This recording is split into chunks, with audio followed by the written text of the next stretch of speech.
A gente vai iniciar uma série que começou a desafiar o nosso coração após conhecer um livro do Mário Sérgio Cortella. Não sei se você conhece, um pensador brasileiro, e o título do livro dele é Família, Urgências e Turbulências.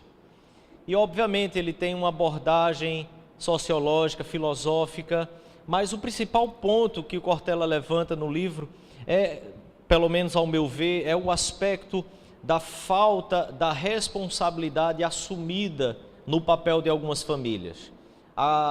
O quanto que pais e mães têm aberto mão da responsabilidade que eles têm ao decidirem formar uma família, e as prioridades, as turbulências por onde a sociedade, a família tem passado na sociedade que nós vivemos. E a partir de uma perspectiva filosófica, sociológica, o Cortella nos faz desafios assim tremendos ali nesse livro. E eu sugiro que você também possa conhecer esse livro, um pequeno livro de boa leitura, rápida leitura. Mas eu fiquei pensando o quanto que algumas questões também nos são fundamentais quando nós pensamos nesses desafios que as famílias hoje passam. Primeiro porque ao avaliarmos todas as questões sobre família hoje, alguns princípios empíricos, científicos, pós-modernos, alguns princípios que surgiram após o iluminismo, muitos desses princípios são os princípios que têm norteado, que têm conduzido as decisões pelas quais pais e mães, maridos e mulheres se posicionam diante da vida, direcionam a família. E eu e você estamos inseridos numa sociedade assim. Pensando sobre isso, eu queria imaginar com você, ou talvez trazer aqui a sua lembrança, ou ao seu conhecimento, um arqueólogo alemão que morreu na segunda década do século XX, o Hugo Winkler.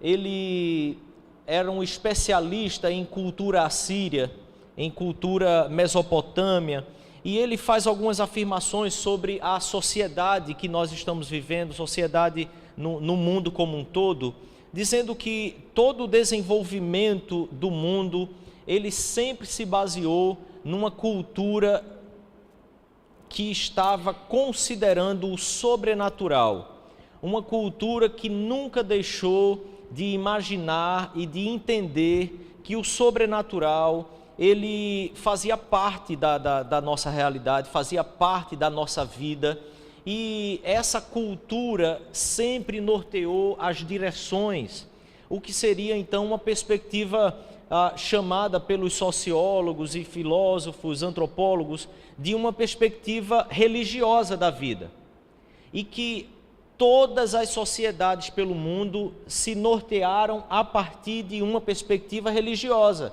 Sempre, apesar de existir diversas linhas e religiões ou diversos deuses, o ser humano sempre se conduziu entendendo que um sobrenatural, que um ser maior, que algo conduzia a vida deles aqui na Terra.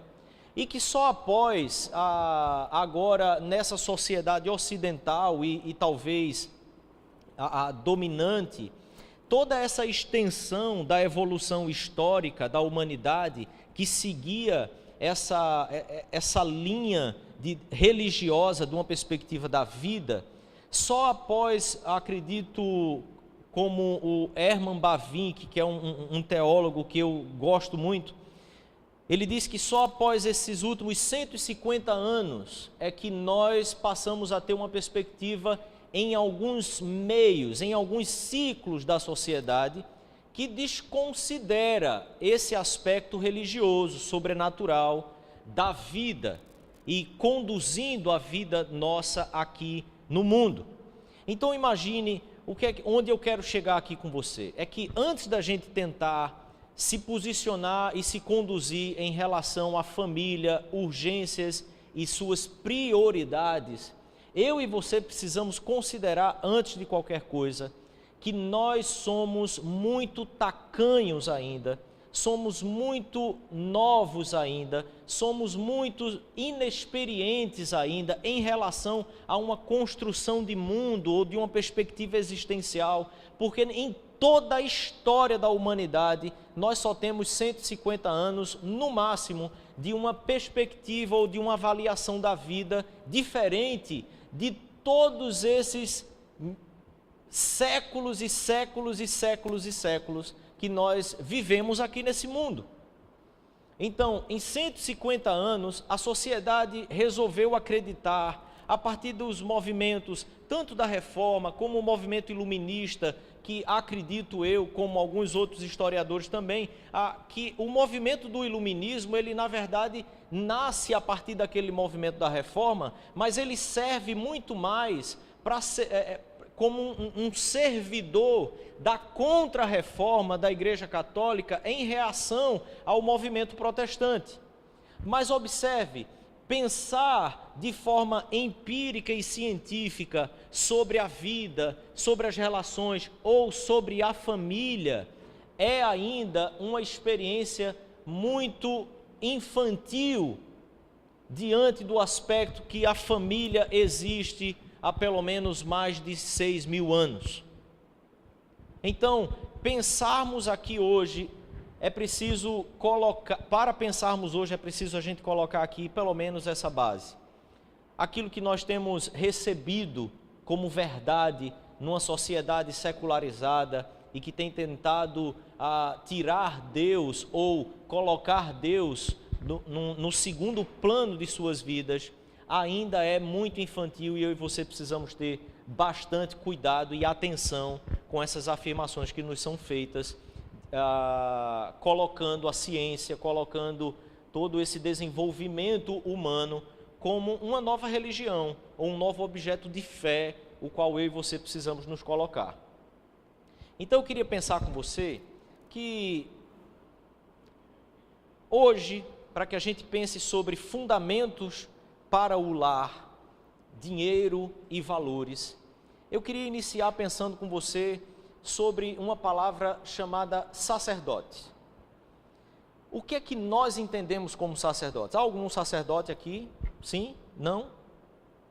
Não há nenhum sacerdote? Há algum pastor aqui? Hoje eu posso perguntar, né? Eu já vi. Isso aí vai ter uma mão levantada. Há algum crente aqui? Levante a mão. Opa, eu agora fiquei tenso, assim. Meu Deus, levantou a mão de um pastor, né? E quando crente, aí ninguém levanta. Disse, tá mal o negócio. Veja só, quando nós pensamos sobre essa palavra sacerdote, nós queremos ou imaginamos algumas coisas que permeiam o significado disso. O que é que você espera de um sacerdote? Quando você pensa na relação ou na vida de um sacerdote, quando você pensa na maneira como um sacerdote se posiciona e caminha na vida, se eu disser para você assim, se você conhecer um sacerdote que só pensa em dinheiro, que tudo o que ele faz, se não houver uma contrapartida financeira, ele não está ali servindo, ele não vai te cooperar com você, ele não vai pensar muito bem nesse desafio. Se você imaginar um sacerdote que diante da vida, diante do dia a dia, diante de todas as relações que ele tem, ele sempre pensa numa contrapartida ou num benefício que ele pode ter para ele, você, no mínimo, tentaria se manter um pouco distante dessa pessoa. Ou talvez você já o taxasse como um mercenário. Ora, um sacerdote que em tudo que faz, ele só está pensando no lucro, a palavra correta para isso é um mercenário, certo? Sim ou não? Mas eu queria pensar com você mais pormenorizadamente, vamos dizer assim, sobre o significado da palavra sacerdote de maneira geral. Sacerdotes vivem para fazer intercessão, mediação entre Deus e o homem. Isso é um sacerdote. Isso é alguém que vive para fazer essa intercessão, o meio de campo, a intermediação. Ele faz a ligação de um com o outro, de um lado para o outro, do outro para o outro lado. Esse é o sacerdote. Nós temos algumas concepções de sacerdotes que ainda perduram no nosso,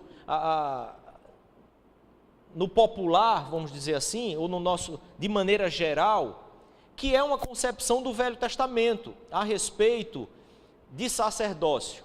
E que no Antigo Testamento você tinha diversos, ou você teve diversos sacerdotes a partir de uma linhagem. A visão e o estabelecimento do sacerdócio no Antigo Testamento é uma visão e um estabelecimento de um tipo de, ou uma função que remete à pessoa de Jesus Cristo no Novo Testamento. No Novo Testamento, então, o sacerdócio é tornado pleno, totalmente encarnado na pessoa de Jesus Cristo. Não há outro que possa fazer a intermediação entre Deus e o homem como só o Senhor Jesus Cristo fez. Você pode tentar por outras vias, pode tentar por outros caminhos, mas o que a palavra de Deus, na história da revelação, nos mostra é que Jesus Cristo é que fez essa intermediação de uma vez por todas, fez essa conexão de uma vez por todas. Porém, o Novo Testamento não encerra aqui. O Novo Testamento diz que em Cristo, quando eu e você então estamos em Cristo, eu e você, crentes, passamos a ser os sacerdotes pela habitação do Espírito Santo.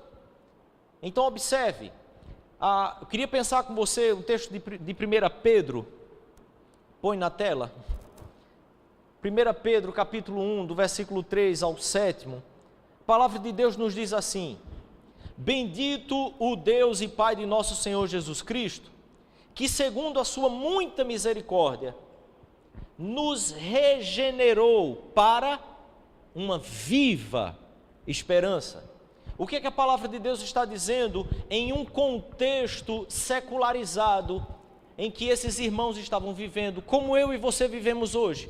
Porque a história que a palavra de Deus nos traz, os contextos que ela nos traz, não são contextos separados do nosso. A palavra de Deus é escrita no tempo e no espaço. A palavra de Deus é trazida para nós dentro da realidade de mundo e da vida que eu e você vivemos. Não é diferente, como muitas vezes nós imaginamos, que se trata de ficções ou de histórias que não tenham muito a ver ou conexão com a nossa própria vida. O que a palavra de Deus então está nos dizendo a um povo que vivia numa sociedade perseguida, uma sociedade injusta, uma sociedade cheia de dificuldades, em que pessoas estavam passando fome, pessoas estavam tendo dinheiro demais, a desigualdade estava imperando ali, a fé cristã estava sendo perseguida, pessoas morriam porque criam no Senhor Jesus Cristo. A palavra de Deus nos diz que nós fomos regenerados para uma viva esperança. Observe, isso é uma conexão com a vida real. A palavra de Deus está dizendo que a obra de Jesus Cristo em dar do seu próprio sangue para resgatar homens e mulheres como eu e você, que estamos vivendo debaixo da condenação do pecado, não porque alguém fez, mas pelos pecados que nós mesmos cometemos.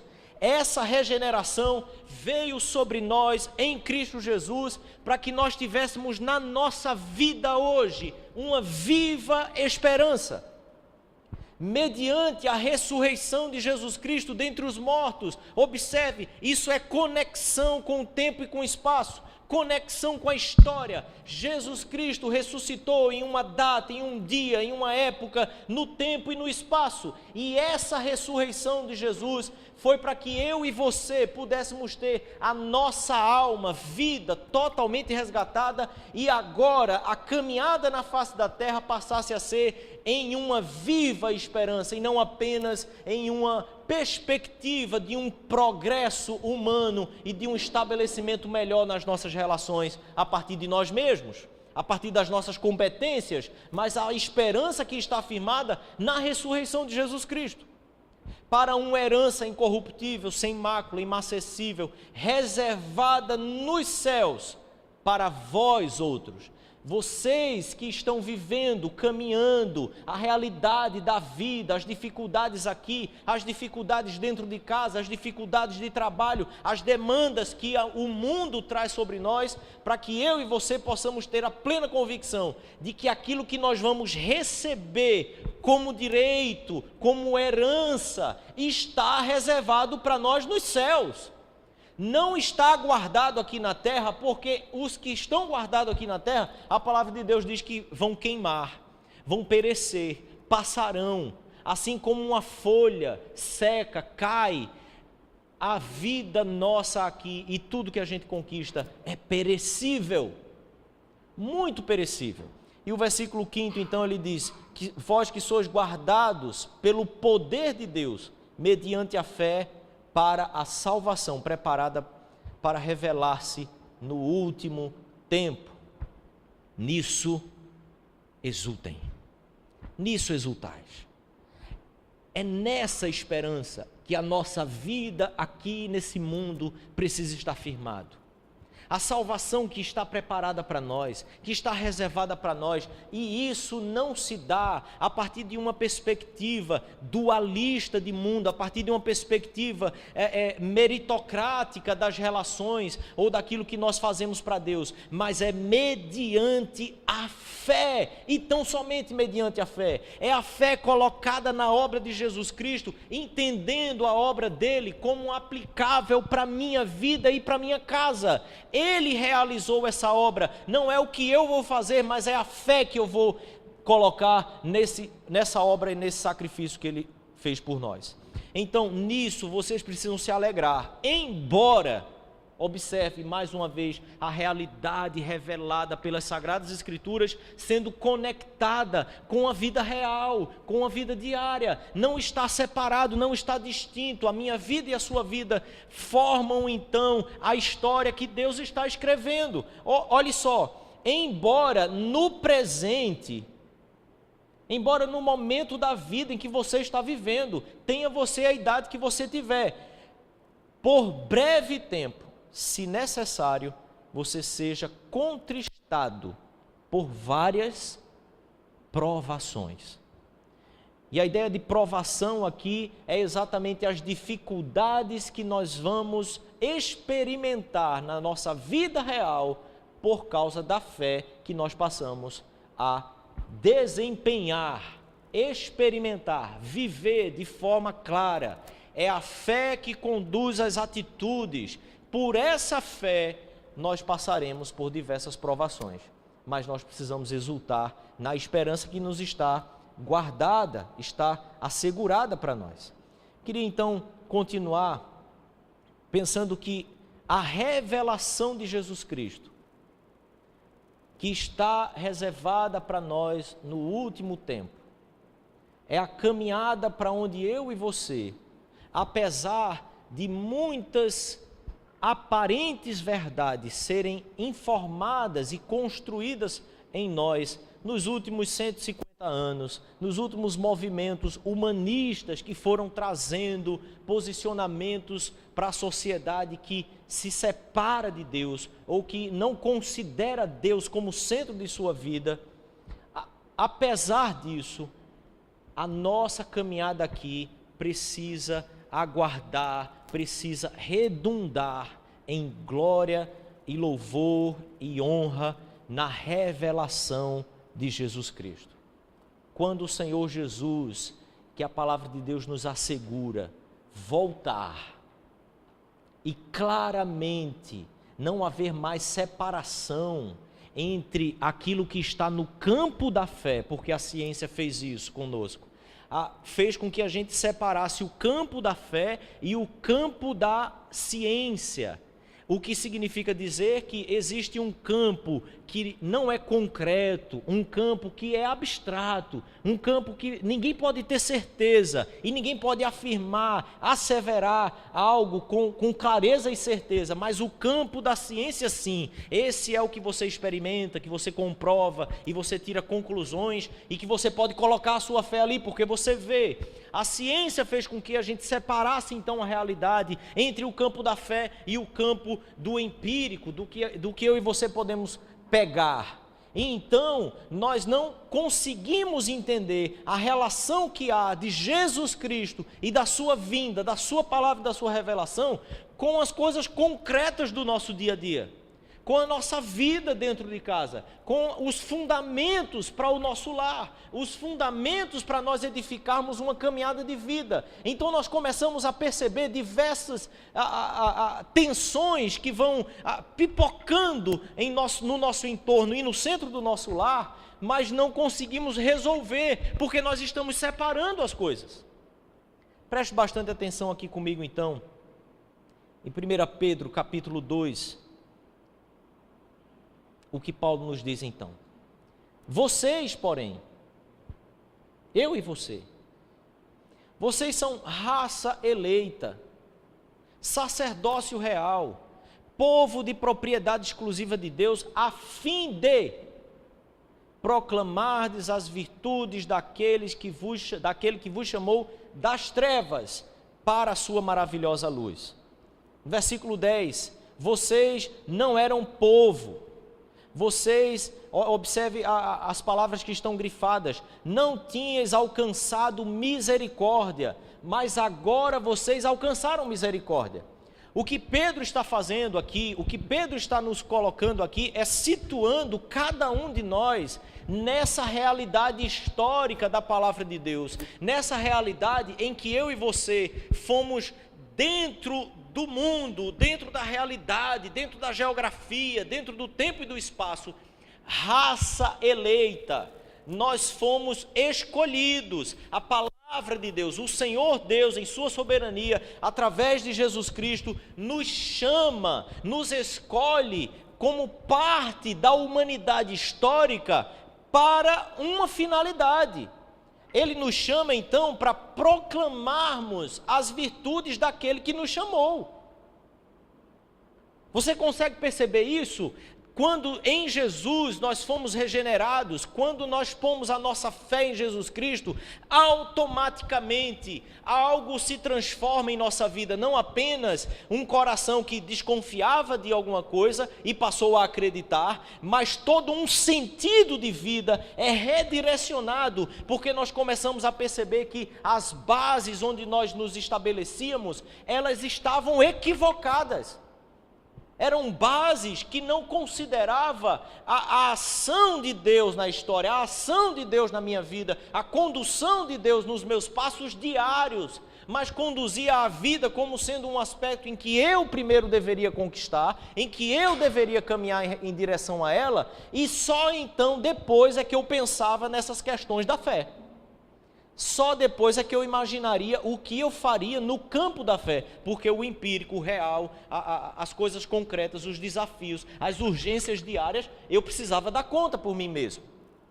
Mas ele nos chama então, ele nos retira, ele pega a nossa humanidade e chama para viver a história dele, a vontade dele, a revelação dele aqui nessa terra.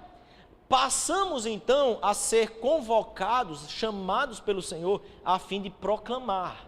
Mas proclamar a quem é a pergunta? Proclamar aos que estão onde estávamos. Em outras palavras, quando nós somos chamados do império das trevas e transportados para o reino do Filho do seu amor, nós não somos chamados para vivermos apenas as benesses e as bênçãos do reino do Filho do seu amor, mas somos chamados para viver em meio à interseção. Observe que luz e trevas estão fazendo aqui o paralelismo ou o antagonismo de uma realidade e de outra.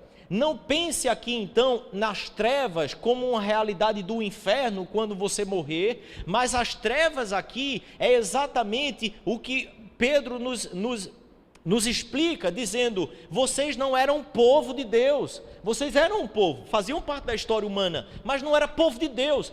Isso é as trevas, isso é viver em trevas, mas agora vocês são povo de Deus. O que é as trevas? Não tinham alcançado a misericórdia, vocês não estavam sendo alvo da misericórdia de Deus e vivendo nesse mundo, como Paulo diz, sem Deus, perdidos, indo para qualquer lugar, como se qualquer lugar que chegasse servisse. Isso é viver nas trevas. O contrário disso, então, é que ele nos chamou para a luz. O que é ser chamado para a luz? É estando nesse mundo, caminhando nessa história, fazendo parte dessa história, nós agora alcançamos a misericórdia de Deus. Nós agora somos povo de Deus através de Jesus Cristo, por meio do Senhor Jesus Cristo. Então eu queria voltar com você na primeira afirmação sobre sacerdotes que nós fizemos.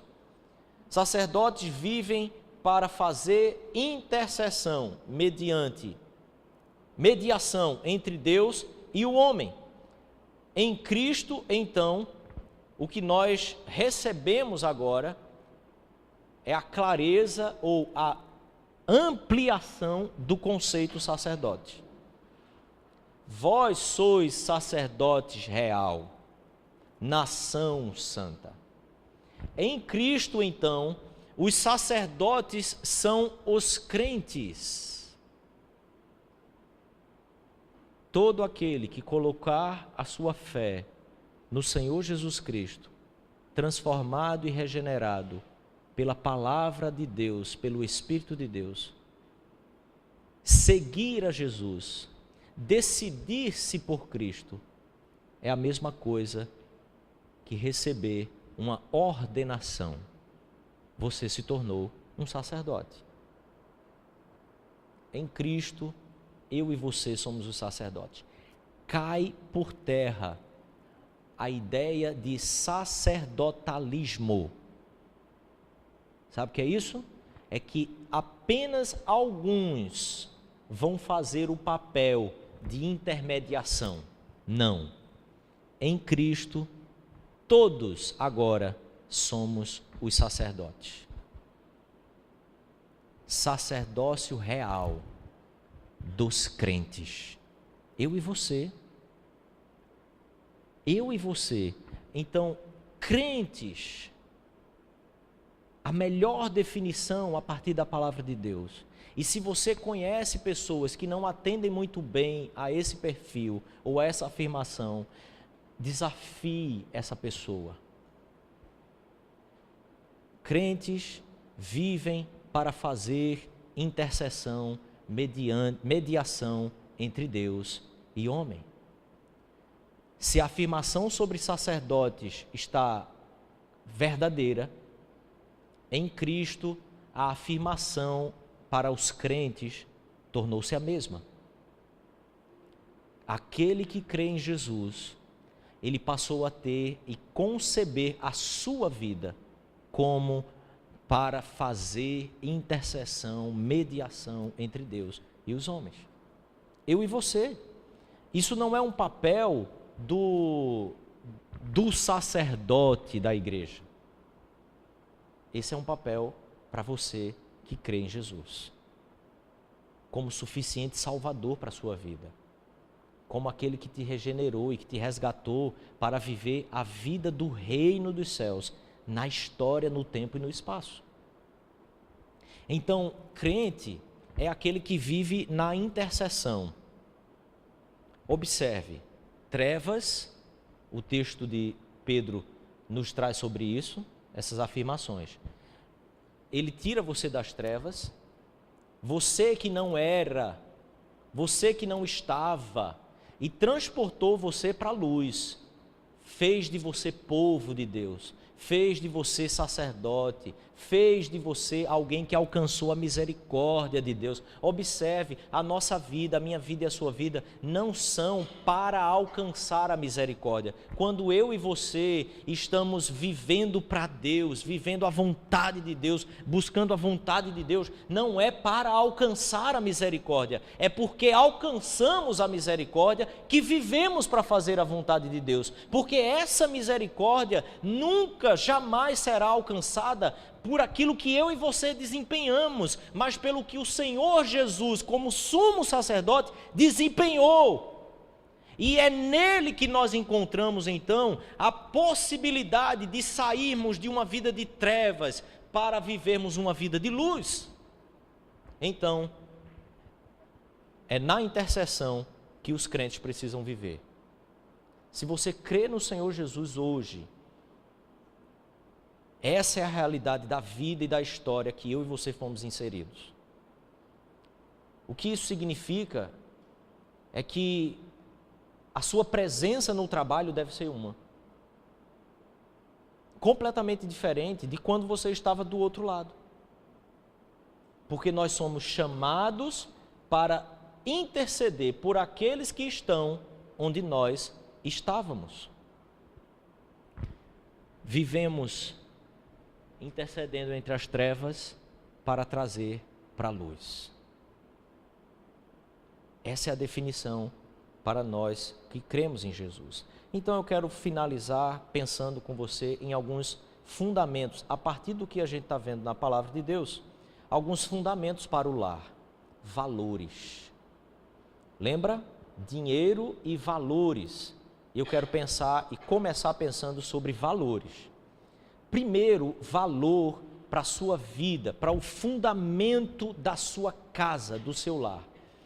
Você precisa ter vida espiritual acontecendo, pulsando, sendo real dentro de sua casa. E com isso eu quero que você imagine aqui regeneração, perdão de pecados, a intervenção sobrenatural de Deus na sua vida, nas suas relações, no seu tratamento com marido, com mulher, com filho, com os empregados, com quem quer que seja. A sua casa precisa alcançar a misericórdia. A sua casa precisa ser alvo dessa ação sobrenatural de Deus. Por isso, dobre os seus joelhos. Clame a Deus pelo perdão dos seus pecados. Clame a Deus por um reconhecimento de pecado que só o Espírito de Deus pode dar. Muitas vezes estamos tentando construir nossa casa sobre fundamentos que nós construímos, mas todos os fundamentos que eu e você construímos caem por terra, passam, são perecíveis, assim como eu e você. Só que você vai morrer e seus filhos vão ficar vivos. E se os fundamentos que você construir morrer junto com você, quais serão os fundamentos que os seus filhos terão?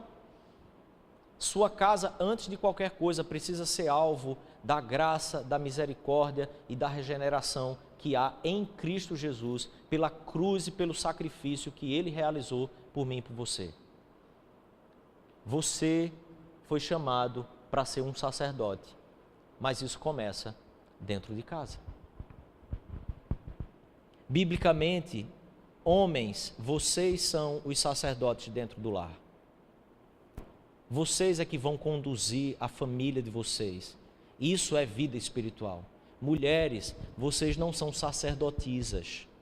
A palavra de Deus nunca elegeu sacerdotisas.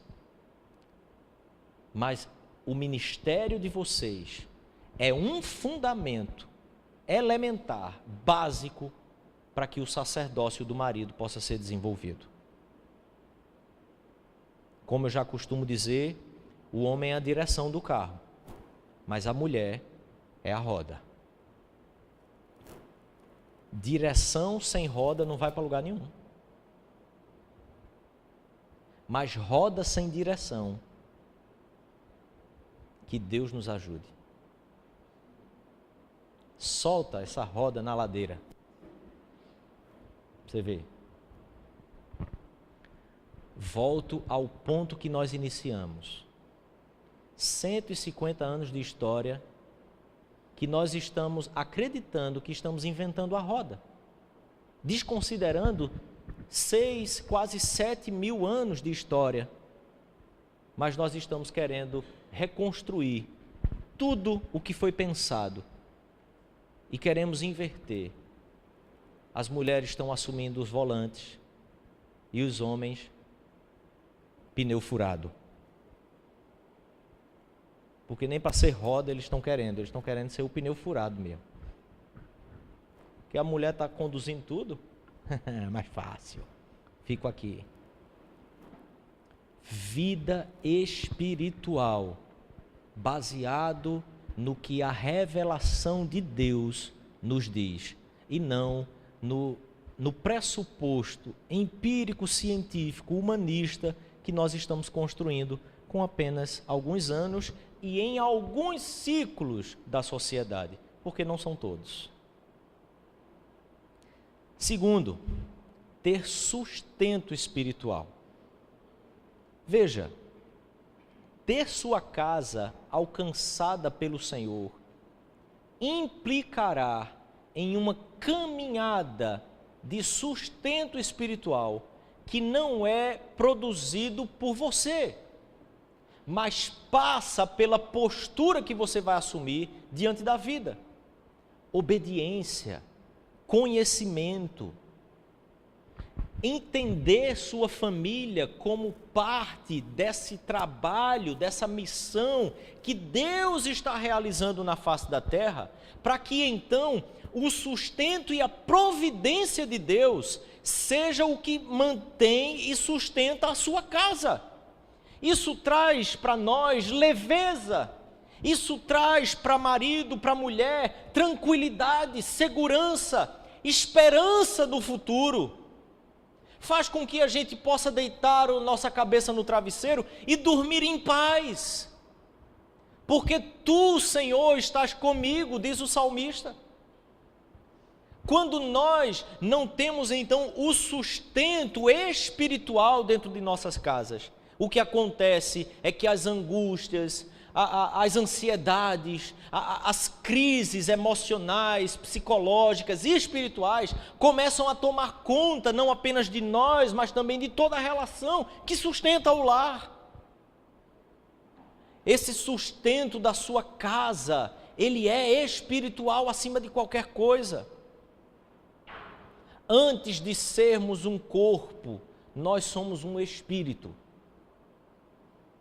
Eu e você temos uma alma que precisa sustentar o nosso corpo. Não é o nosso corpo que vai sustentar a nossa alma. Porque a gente pode estar esteticamente, clinicamente, muito bem. Mas a alma totalmente fragilizada e perdida. E há muitos que frequentam consultórios com a mesma frequência que frequentam as academias. Sustento espiritual. Isso é a prioridade. Terceiro, ter sua história como parte da história de Deus.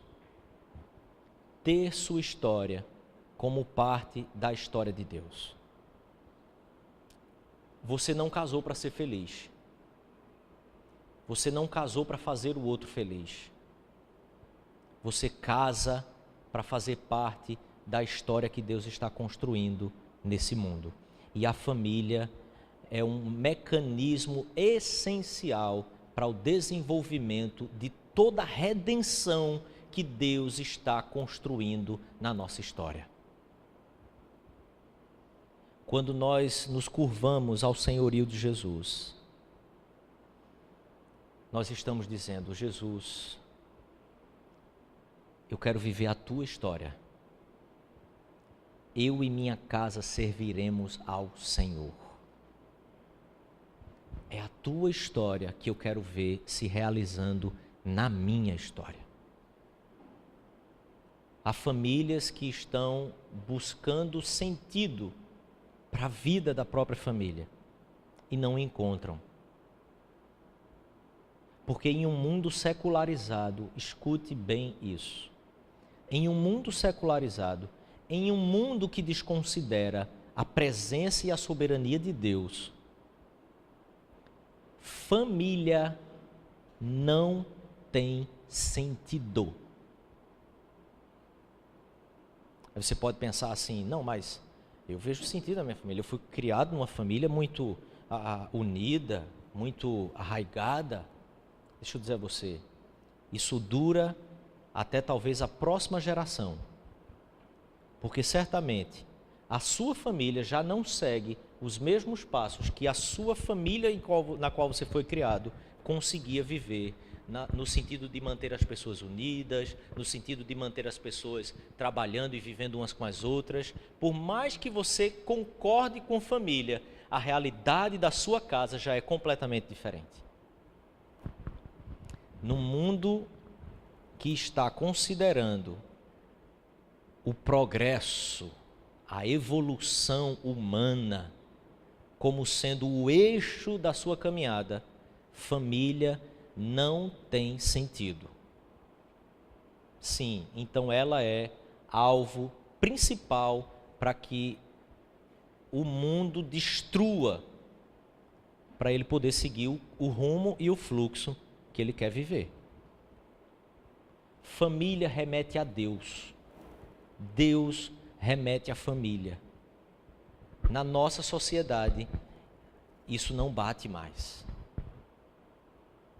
Por isso, se curvar ao senhorio de Jesus é se curvar ao fato de que a história de Deus é soberana sobre a sua história. E você tem que estar debaixo dela. Considere parte da sua história. Considere a sua história como parte da história de Deus, a sua casa. Você não está criando família para ter dinheiro. Você não está criando a família para ter sucesso. Você não está criando sua casa para ganhar a vida. Você está criando e construindo um lar por causa da história que Deus está construindo e ao serviço dessa história e desse Deus. Para que a gente então finalize, duas questões sobre o dinheiro. Dinheiro é urgente, todo mundo precisa. Dinheiro faz com que você consiga se sustentar e se mover na face da terra. Você não pode se transferir de um lugar para o outro sem dinheiro. Você não pode andar na rua sem dinheiro. Você tem que ter dinheiro. Tem que ter dinheiro para o dono, tem que ter dinheiro para você, né? Porque quando o ladrão chega, você precisa ter dinheiro. Dinheiro você precisa. Mas observe, dinheiro serve aos valores. Não inverta isso. Quando eu entendo a minha história como parte da história de Deus, o dinheiro vai servir agora à história de Deus e não a mim. Você consegue entender isso? O mau uso, a necessidade desenfreada do dinheiro é fruto da perda dos valores. Quando nós não temos mais valores por onde conduzir a nossa família, dinheiro torna-se o alvo principal. Nós queremos o tempo inteiro empreender tudo que é esforço para termos mais dinheiro. E se vai ter mais dinheiro, todo esforço é válido, todo sacrifício é válido, toda perda é válida, se ela vier acompanhada de mais lucro, de mais dinheiro. Mas o que é isso? É a perda dos valores. É quando nós não conseguimos mais entender os principais valores de sermos e de vivermos família na face da terra, como parte de uma história que Deus está construindo, o dinheiro torna-se o nosso Deus. Quando temos dinheiro, consideramos com que a nossa família é mais feliz. Quando encontramos mais dinheiro, a gente começa a se sentir melhor, porém, cada vez mais, vamos tendo a necessidade. Essa semana eu ouvi uma citação do Rockefeller, porque perguntaram a ele de quanto dinheiro o ser humano precisa para ser mais feliz. A resposta dele foi sempre um pouco mais. Sempre um pouco mais. É assim a nossa relação com o dinheiro. A gente sempre acha que precisa de um pouco mais para sermos felizes. Para termos e sermos o que a gente acha que poderia ser e que poderia ter. Segundo, o dinheiro, os recursos, eles são dados por Deus. Essa consciência é fruto da transformação e da regeneração que só o Espírito Santo pode fazer em mim e em você. Porque é uma troca de deuses que começa a acontecer. Quando o Espírito de Deus nos regenera e nos convence do sacrifício de Jesus, e Ele como sendo nosso Deus, nosso Senhor, e nós como seus servos, seu povo, pessoas que vivem para realizar a história e a vontade dEle na terra, há uma troca de deuses agora. O dinheiro passa a não ter mais a centralidade da nossa vida, e nós começamos a crer, todo recurso que tiver será dado por Deus, e o que isso faz é gerar em nós ainda mais gratidão e mais consagração a Deus. Quando os recursos chegam, a louvor, a gratidão a Deus pela consciência de que não é o nosso trabalho que consegue trazer para nós realmente, se não for a providência de Deus nos dando, por mais que trabalhemos, não vamos conseguir, porque Ele é que controla essa história toda. Mas há um segundo aspecto aqui, é que não gera apenas gratidão, porque gerar gratidão quando o conforto, o dinheiro está chegando, isso é fácil, obrigado Senhor. E muitos estão crendo em um Deus por aí, que o Deus da prosperidade, que basicamente a sua relação está condicionada a ter mais fortunas. Deus passou a ser o grande bancário que dá recursos às pessoas que trabalham para Ele. E elas se sentem na obrigação pelos direitos legais, de taxar ou de tascar a carteira de trabalho diante do trono de Deus, dizendo, eu tenho servido ao Senhor, cadê o meu salário? Teologia da prosperidade. Mas quando os recursos nos vão sendo dados, o que faz numa consciência, numa alma que tem os valores corretos, é que isso gera ainda mais consagração a Deus. Você entrega ainda mais, porque se Ele te dá recursos, Ele te dá as condições para que você se entregue ainda mais, para que você se doe ainda mais, e se doe a Deus e não ao dinheiro. Porque na rotação humanista, quanto mais dinheiro nós recebemos, mais nos consagramos a Ele mesmo. Mas na rotação da história do Evangelho de Deus, revelado para nós em Cristo Jesus, quanto mais recursos nós vamos adquirindo, mais nós vamos consagrando a nossa vida a Deus. Mais nós consagramos a nossa vida a Deus. Para que a gente pense então, leia comigo, observe essa leitura. Quando famílias substituem os valores pelo dinheiro, sofrem a dizimação dos afetos, a dizimação das afeições, sentido existencial, e acima de tudo, passam a viver debaixo da pressão ilusória do secularismo empírico-científico, que retira em rápidas medidas toda a sua esperança. A nossa sociedade está sendo esmagada, as famílias estão sendo esmagadas nos fazendo ter a concreta experiência com as trevas da vida, com a ausência da misericórdia e a falta da identificação com Deus.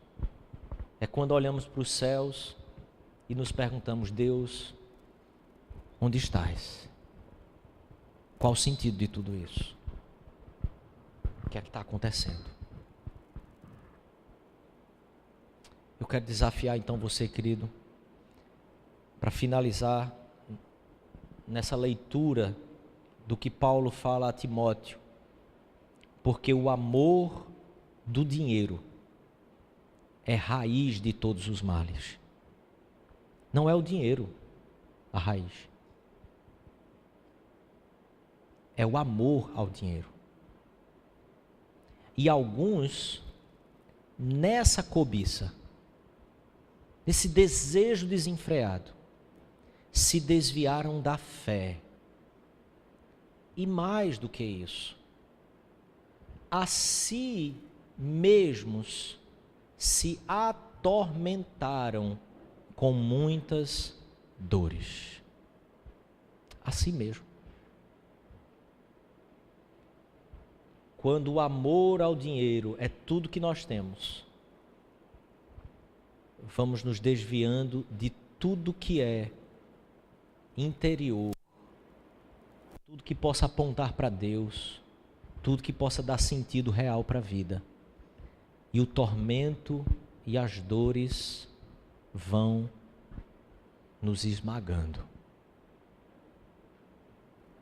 Então, o desafio aqui é que você reconheça que o dinheiro facilmente se torna um Deus que tortura nossa própria alma com tristeza e dores. É preciso ter reconhecimento disso. Enquanto não reconhecemos, ele continua sendo algo pelo qual nós ficamos babando. Mas por último, deixe Jesus entrar na sua história, para que você viva a graça de participar da história de Jesus, o Deus Criador e Redentor. Porque todos nós, quer estejamos seguindo a Cristo ou não, todos nós precisamos de redenção. Quando olhamos para a nossa história, há sempre algo pelo qual nós precisamos de redenção. Quando olhamos para as nossas relações, nós precisamos de redenção. Quando olhamos para o futuro, nós temos certeza, precisamos de redenção. Reconheça e deixe, para que os fundamentos de sua casa sejam a rocha, que é Jesus. E só Ele pode te assegurar o hoje para todo sempre. Amém. Feche seus olhos.